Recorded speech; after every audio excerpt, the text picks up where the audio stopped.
Kahlayim Yahal Bashim Yahal Shah Bashim Rakakwadash, double honors to the apostles and others, a great millstone, rule well over the flock. Shalom and salutation to you, Akim. Out here, push the words of truth and sincerity. Shalom to all the elect, Akim, Akawaf, scattered Israelites, Israelite foreigners, Shalom.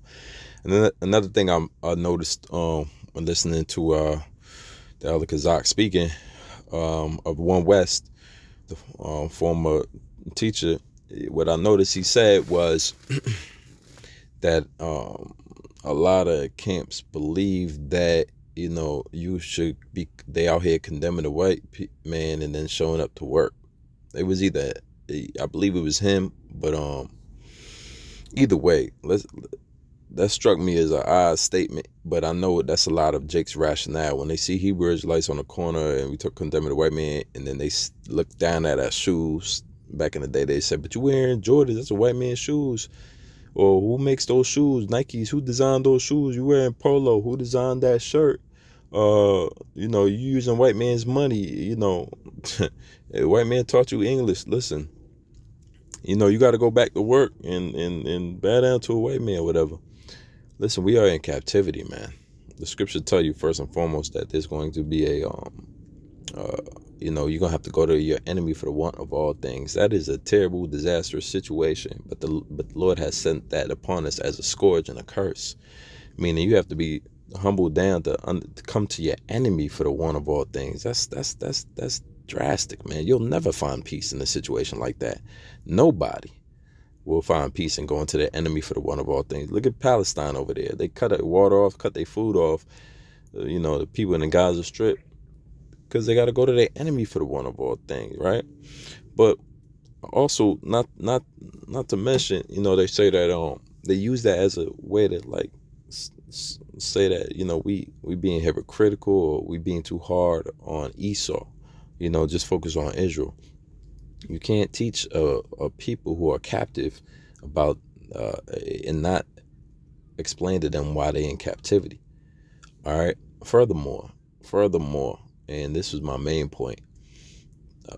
They also said that if you were Israel, the people commentating, you go to Apostle Hall's video, he's watching somebody commentate on this Elder Kazak speaking, and the guys, whoever they from, I guess Fopi, I don't know who they from, but when they commented, they made a statement that said some camps teach that an Israelite that has a child with another nation, that child is going to be an Israelite. That child is an Israelite, all right?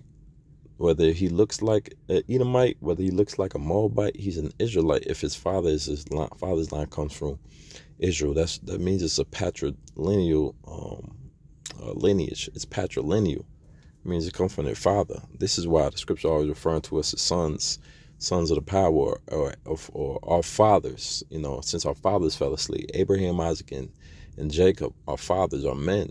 So the lineage comes from the father. When it goes into Mary's lineage, it goes into her father's. When it goes into and there's a few women like Rahab the harlot, but when it goes into who is that?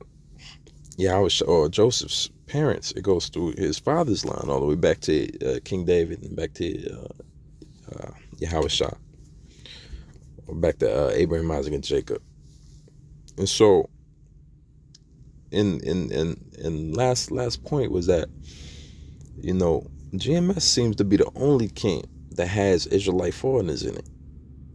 Of all the talk, they say that we condemn Esau so much. We have Jakes that look like Edomites. We got Jakes that look like from all over the world, a part of GMS. They waking up over there in the middle of Hamitic regions of the world. They waking up in the Arab nations of the world. They waking up in the European Edomite nations of the world, and not all of them looking like Jake. Some of Jake's is from Philippines. Not all of them look like the Isaac Hayes dark skin, wide nose, big lips type of Jake look over here in America, And so that's just a few points. Listen, Israel's going to look like a lot of different nations, and that's mainly GMS that pushes that. I've yet to see in any of these other camps somebody look like a Edomite or somebody look like a Moabite like you see in GMS. That's just another point, but let's bring these scriptures out. Isaiah 10:22 says, "For though thy people Israel be as the sand of the sea, yet a remnant of them shall return. The consumption decree shall overflow its righteousness." Right? Because a large group of Israelites are going to burn up. But our people is as the sand of the sea, meaning there's multiple, right? Millions, billions, you could say, upon the earth. The sands of the sea is a large number. So there's already a lot, There's already a lot, more than you can imagine. Israelites. Are you telling me they all are going to look like so-called Negroes and Latinos?